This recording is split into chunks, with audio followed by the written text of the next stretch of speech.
Hey MVPs, Rico Knows here. Going to talk to you guys about the last fight on the prelim card. It is Muammad Naimov versus Kaan Ofli. Whatever, bro. Whatever. All right, so knee-jerk reaction. I see this. I'm like, yo, they want Muammad Naimov to win this fight.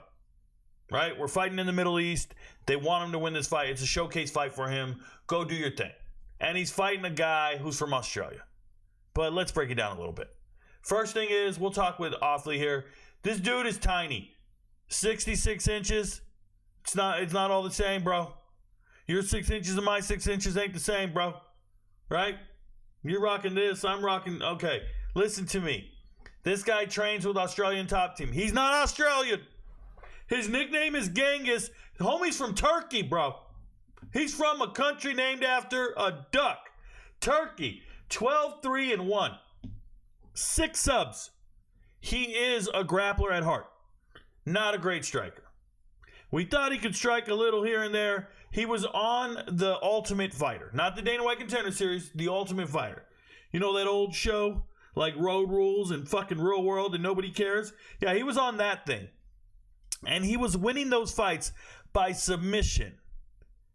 And that makes sense until he got into the final and he started fighting Marion Santos. Now, if you don't know Marion Santos, he's a joy to watch. He's a joy to watch. He's a tanned man. He's beautiful. He might be 15-1. He's beautiful, bro. The way he fights is beautiful. Beautiful. I'd spell it for you if I knew how. Let me tell you, that's his last loss. That's the last time we saw him. And if you watch that fight, you ain't got to watch the whole thing. Just go click on highlights. Go find it, bro. Go find it. He gets baptized in front of the world. Homie gets buckled, put on his knees, almost like an execution-style knockout. He's literally on his knees. And he gets the dome shots while he's on his knees. It looks crazy. Okay? So, we know there's limitations to this man's greatness. He looked terrible. He got knocked out by a world-class striker. And that's his only knockout ever. And it's his only loss in a while. He hadn't lost before that since 2016. This man has won a ton of fights. So, he's fighting one of these dudes with a V in his name. Muammad Naimov. The last time, now we saw Muammad Naimov 2 times last year. We picked him to fight both times, and we were horrifically wrong on one of them.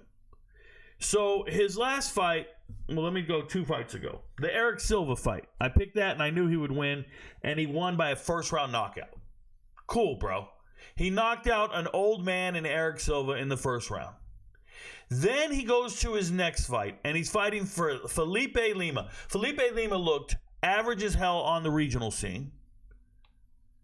Felipe Lima took the fight on 1 week's notice, on a UFC debut,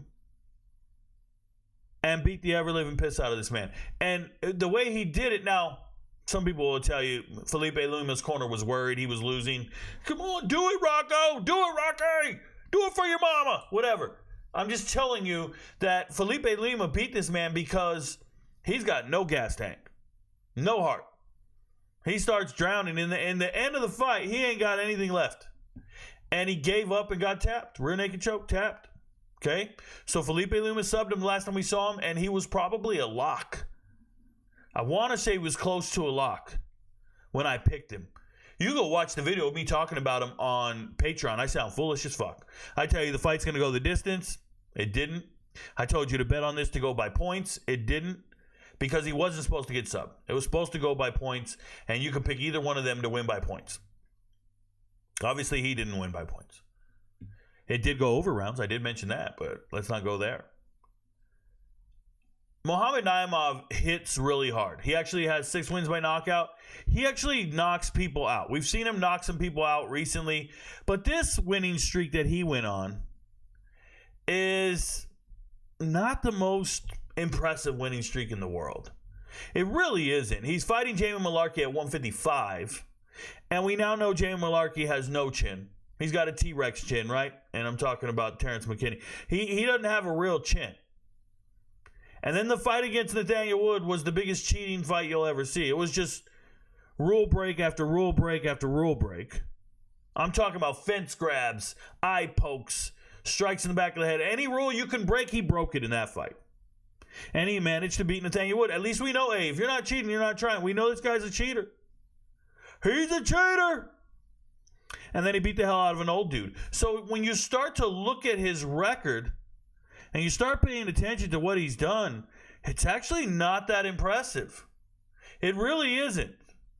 And then you take a short notice fight against an athletic guy and you lose. You get subbed. He has no cardio. He falls apart towards the end. Okay? No cardio, falls apart towards the end. Not a good fighter.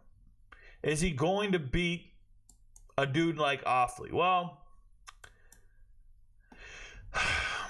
the odds will tell you that he is. Let me pull up the fight card. Let me do this real quick. I have Muammad Naimov up here. I think he's going to win the fight. But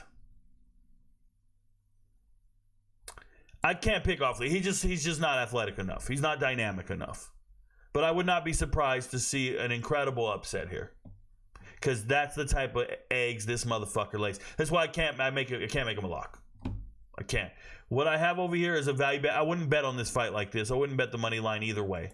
Even though I have him winning it, I'm just picking it. I'm picking. You don't have to bet every fight. I'm just picking this fight.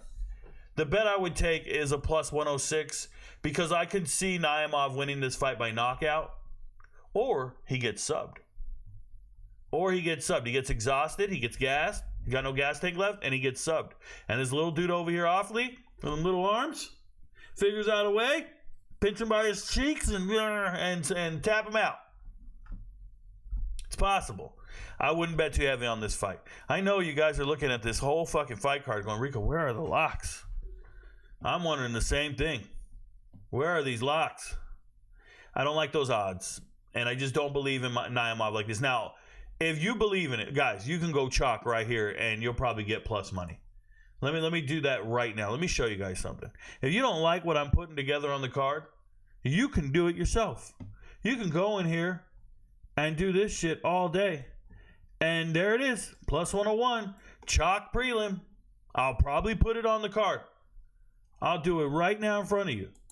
I'll go right here. I don't know where I'm going to put it, but it'll be prelim chalk. How much would you put on it? 1 unit max?